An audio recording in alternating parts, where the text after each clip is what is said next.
Hey, welcome back. We're going to continue in our chronological study here. Moving on to, this is going to be in Luke 7:11 through 17. Now, and it says, now it happened the day after. That's in verse 11. Remember what we just spoke of, what this is the day after of. This is the centurion's servant that was healed. So we're coming right out of the Sermon on the Mount to the centurion's servant being healed now the day after. So this is our chronology here. Okay, so read with me Luke 7:11, okay, through 17. Okay. Now it happened the day after that he went into the city called Nain, and many of his disciples went with him, and a large crowd. And when he came near the gate of the city, behold, a dead man was being carried out, the only son of his mother, and she was a widow. And a large crowd from the city was with her. When the Lord saw her, he had compassion on her, and said to her, do not weep. Then he came and touched the open coffin, and those who carried him stood still. And he said, young man, I say to you, arise. So he who was dead sat up and began to speak, and he presented him to his mother. Then fear came upon all, and they glorified God, saying, a great prophet has risen among us, and God has visited his people. And this report about him went through all of Judea and all of the surrounding region. Now, let's get into why this tiny little story, which may seem somewhat insignificant in comparison to the things that we've been studying, let's see why it's actually important. And this is what comes of a deeper contextual study. So we get to pull out and gather the surrounding information, and then we have much better clarity, right? Context gives clarity.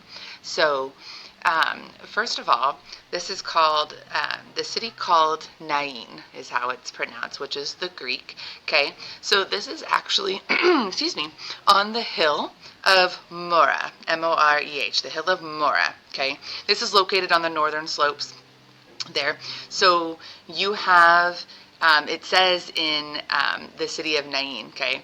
Let me give you some geographical importance there. So we have Nain on the hill of Moreh, okay?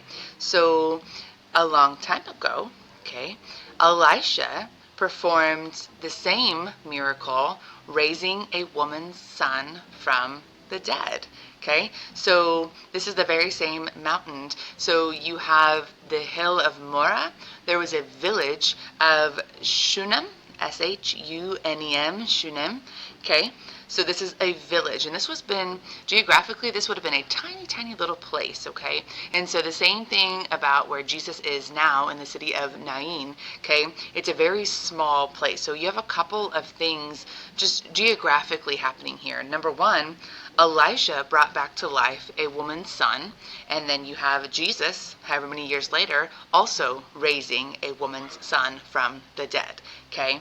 And then geographically, the size, okay, is that it's a very small, in their terms, okay, insignificant town, right? There was nothing particularly special about this town, and you have these amazing miracles, messianic miracles happening in this little town, which is why it says in this report about him went through all of Judea and the surrounding areas. So this sent Jesus's reputation all throughout the known world. So Jesus isn't just in these huge cities and places that are well known where you have thousands that can gather, right? Jesus is in these tiny little places. And so when we've heard this terminology before, all the surrounding area, right? But we need to remember where we are. We're in a tiny little place, and then it went out into the area. So even the smallest, most insignificant little areas are being reached. And so that's one of the things here. Now also remember Luke's regard for women. This story is only recorded in the Gospel of Luke. So if you haven't already on this study or in your own study, go ahead and point that out, highlight it, the times that only Luke brings special regard to women, okay? And so this is a fairly quick event, right, that's happening. I shouldn't say event. This is a fairly quick story for our study here. The only other thing to point out here is the reason that it's significantly important that Jesus raises a widow's son. Elisha also raised a widow's son. So at the time when she bore the son, excuse me, her husband was very old. And so I shouldn't say a widow's son. Her husband was very old, okay? And then her original son had died. And you're going to find this story in 2 Kings 4:18 through 37. So go ahead and jump back and read that, and you can see for yourself there what's happening. But in this time, in the first century here, right, a woman was provided for by her husband, okay? If her husband was to pass away, she became a widow. The oldest son then would take care of this woman. She couldn't work, she couldn't earn a living, right? And so her son would support her. So now you can imagine the great loss that she's experiencing. She's not only lost a husband and a son, she's also losing her entire livelihood, her way of being and living. And so this would have been economically devastating for her.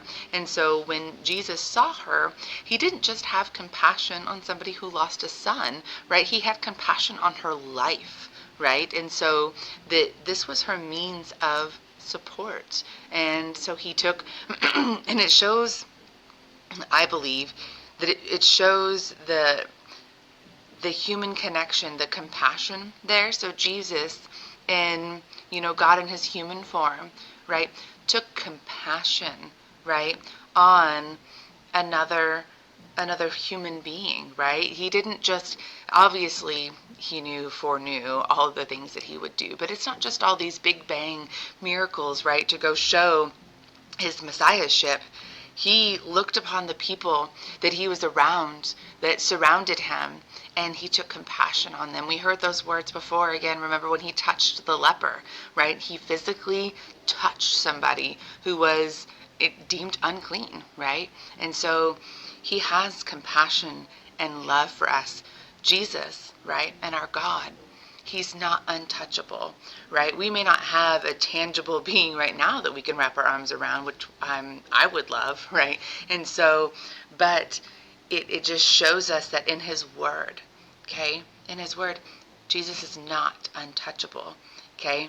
He had compassion. He sought after his people. He came in human, right, in human form to reach his people. And so, of course, that's not all related to the city of Nain, but I just wanted to point that out, that geographically this is important, economically this was important, right? And the fact that Elisha also performed a very similar miracle in the same geographical location, which is a very small area, which means that the love of God goes everywhere, into every place, the biggest cities to the least significant, just like he just did. And so that wraps up that quick lesson.